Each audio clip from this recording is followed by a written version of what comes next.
2001 এরপর 23 বছরের অপেক্ষা। সে তো আর যেন তেন ভাবে উদযাপন করলে হবে না। এই উদযাপনে থাকতে হবে ভিন্নতা, যা তাদের আলাদা করবে সবার চেয়ে। তবে সোমবারের ফাইনালে জিতে গেলে এমনিতেও কলম্বিয়ানদের সবার সঙ্গে মেলানোর উপায় থাকবে না। তারা তো তখন হবেন চ্যাম্পিয়ন, তাও যাকে তাকে নয়, স্বয়ং বিশ্ব চ্যাম্পিয়নদের হারিয়ে পেতে হবে এই খেতাব।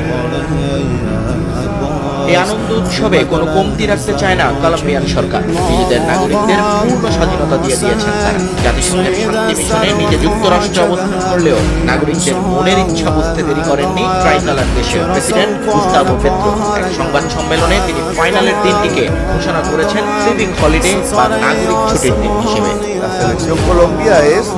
কলম্বিয়া ফুটবল দল আমাদের একতার প্রতীক। এখানে সংঘাত কিংবা মেরুকরণের কোনো জায়গা নেই। তারা যে পতাকার জন্য খেলবে সেটাই আমাদের মূল শক্তি। আমরা তাই